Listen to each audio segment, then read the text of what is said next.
This business belongs to my mother. You stole everything from her. Amanda's voice echoed through my office as she stormed in, her designer heels clicking against the hardwood floor. Behind her, a man in an expensive suit clutched a briefcase, looking every bit the stereotypical corporate lawyer. I'm Isabella Martinez, 42, and for the past 15 years, I've built Martinez Organics from a small farmer's market stall into a multi-million-dollar organic beauty empire. Now, my stepsister was here to try to take it all away. Mrs. Martinez, the lawyer began, placing his briefcase on my desk with practiced authority. We have evidence that the original concept and formulations for your product line were developed by Margaret Wilson, my client's mother. We're here to discuss transferring ownership back to its rightful. I held up my hand, cutting him off. Before you continue, there's something you both need to see. My voice remained steady as I reached for my laptop, though my hands wanted to shake with 15 years of suppressed anger. Amanda sneered, tossing her perfectly styled hair. What could you possibly show us? Mom told me everything before she passed away last month. How you stole her journal of recipes, how you took advantage of her kindness. I turned my laptop around, clicking play on a video file I kept safe all these years. The security footage was slightly grainy but clear enough.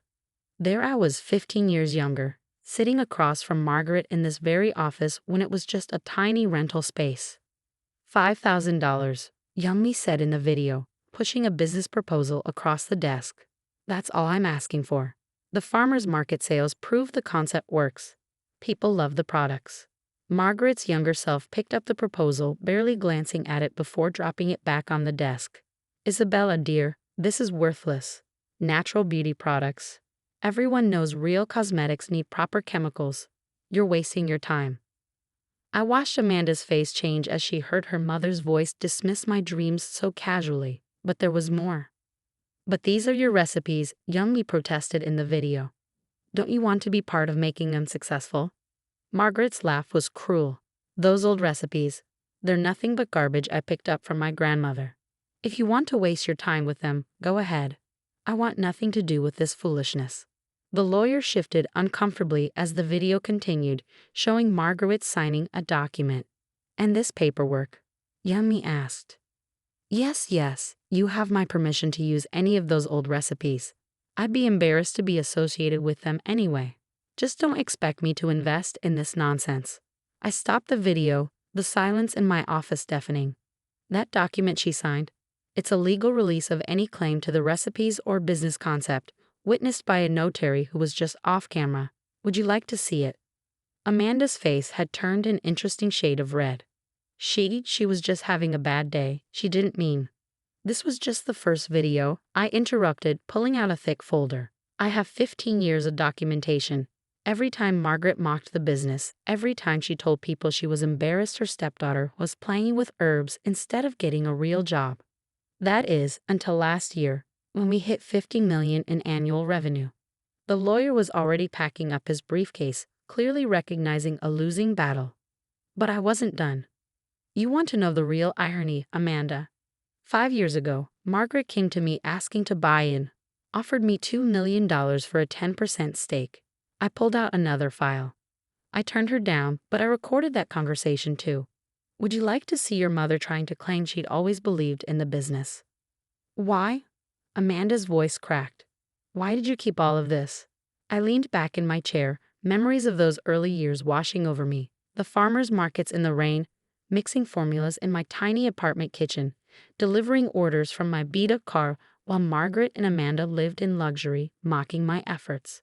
Because your mother taught me something valuable the day she rejected my proposal. She taught me that the only person I could rely on was myself. So I documented everything, protecting myself from the day I knew would come, when suddenly, the business she called worthless would become something she tried to claim. But Mom said, Amanda started. Your mom said a lot of things, Amanda. The difference is I can prove what she really said and did. I gestured to my office door.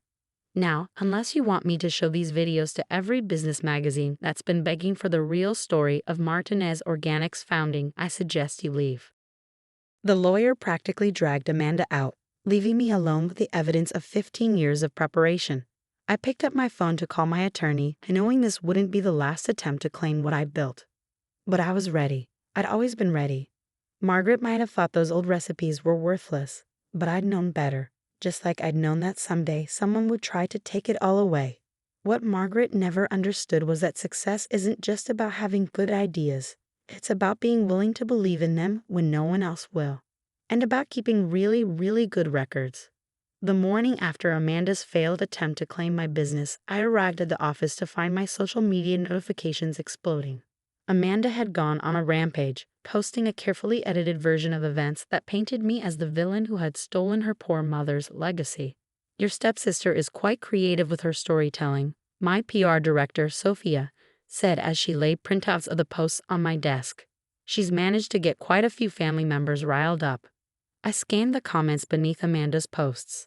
Distant relatives I hadn't spoken to in years were suddenly experts on my company's history, sharing invented stories about how Margaret had always planned to turn her grandmother's recipes into a business.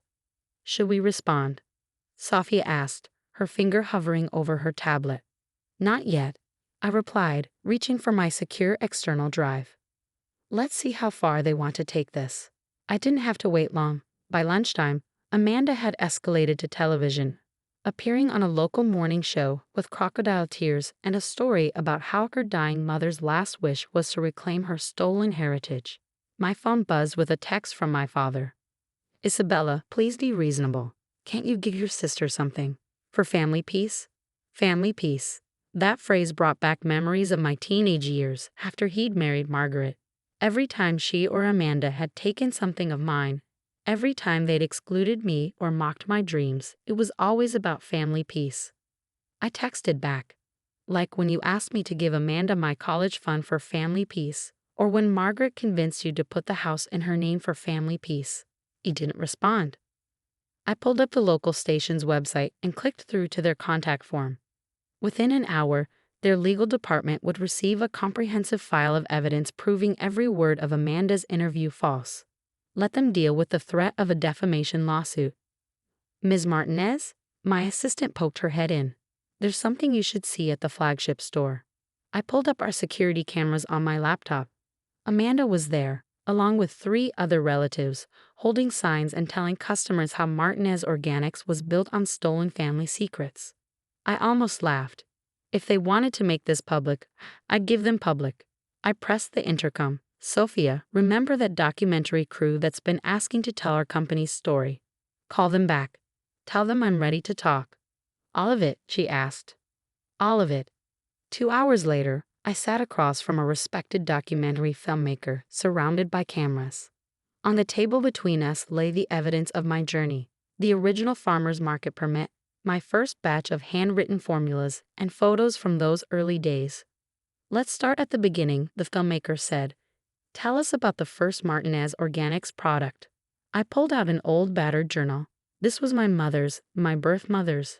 She died when I was 12, but she taught me about natural healing. When my dad married Margaret 3 years later, I was excited because she said she shared that passion. She had her grandmother's recipes just like I had my mother's. I opened the journal carefully. I asked Margaret to teach me her recipes, to help me combine them with what my mother had taught me. She laughed and said they were worthless. But she let me have them, signed them over legally because she thought I was wasting my time. And the first product? A healing salve, combining my mother's Evla formula with Margaret's grandmother's calendula infusion. I refined it, tested it, worked with herbalists to perfect it. Every step documented, every improvement recorded. I smiled, remembering those long nights of experimentation. It's still our bestseller. Your stepsister claims your success is built on her family's heritage. Her family's heritage that they threw away, I corrected. I have years of footage of Margaret mocking these recipes, calling them old-fashioned nonsense. But I saw their value. I respected the traditional knowledge while innovating and making it better. The interview continued for hours. I shared everything. The rejections, the struggles, the slow build from farmers markets to our first store. The documentation proving every step was mine, every innovation earned through hard work and dedication. As the crew packed up, my phone buzzed with a text from Amanda. You think you're so clever with your proof and your records. But what about the family? What about Mom's memory? I thought about Margaret's memory, how she tried to buy into my company once it was successful. How she'd suddenly claimed pride in our family business when magazines started calling. How she'd never once apologized for those early years of mockery and doubt. I texted back, "Margaret's memory is preserved perfectly in all those videos I kept. Would you like me to share them publicly? Let everyone see exactly who she really was." The response came quickly. "You wouldn't dare." But she knew I would. Just like I dared to believe in myself when no one else did. Just like I dared to build something from nothing, protecting myself every step of the way. My phone buzzed again, this time with a message from the station's legal department. They were pulling Amanda's interview and issuing a retraction. The evidence I'd sent was concerning. I looked out my office window at the protesters below, still holding their signs about stolen legacies. Soon they'd learn what real legacy meant, not just old recipes in a book, but the courage to believe in them, the determination to prove their worth, and the wisdom to document every step of the journey. Margaret had taught me that last lesson well, though not in the way she'd intended. Sometimes the best teachers are the ones who show you exactly what not to do. The documentary aired 3 weeks later. I watched it alone in my office, a cup of herbal tea, made from one of my mother's original recipes, growing cold on my desk. They'd done a beautiful job telling the story. The contrast between my farmer's market beginnings and our current success was striking. But what hit hardest were the old security videos showing Margaret's constant dismissal of the business throughout the years. "This silly little herb shop," she'd said in one clip from 10 years ago, walking past my first store. "I can't believe she's still wasting her time." Another from 7 years ago, "Natural beauty products. Please, when is Isabella going to grow up and get a real job?" And finally, just 2 years ago, her attempting to buy in, "Darling, I always knew you had potential. Let's make this a true family business." My phone started buzzing almost immediately after the credits rolled. First came the text from Amanda. "You've destroyed Mom's reputation. I hope you're happy." I didn't respond. Instead, I opened an email that had just arrived from my father. "Isabella," it read, "I watched the documentary. I don't know what to say except I'm sorry. I should have supported you. I should have seen what Margaret was doing. Can we talk?" Before I could reply, my assistant buzzed in. "Ms. Martinez, your stepmother's sister is here. She insists on speaking with you." I almost refused, but curiosity won out. "Send her in." Aunt Helen looked older than I remembered, her face lined with what looked like genuine remorse. In her hands, she clutched an old leather-bound book. "I found this while cleaning out Margaret's things," she said without preamble, placing the book on my desk.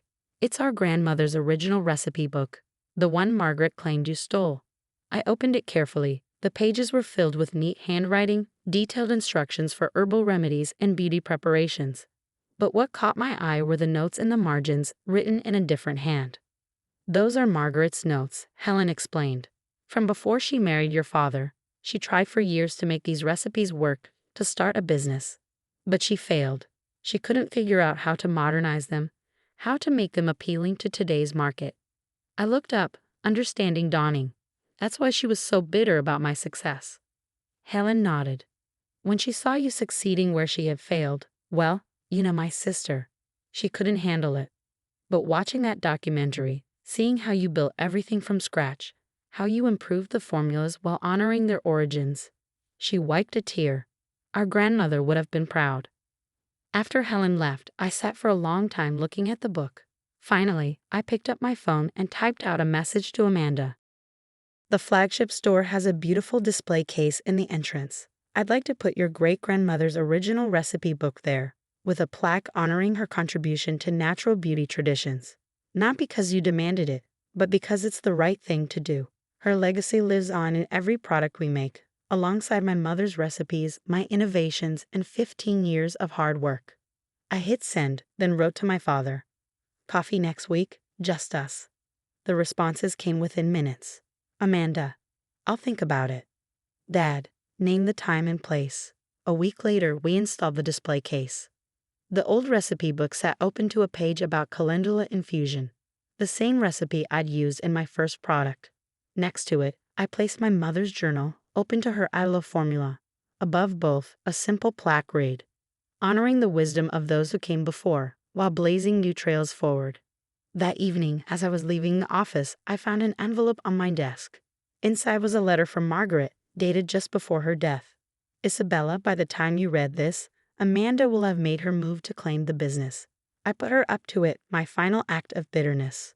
But the truth is, you succeeded where I failed. You took those old recipes and made them into something remarkable.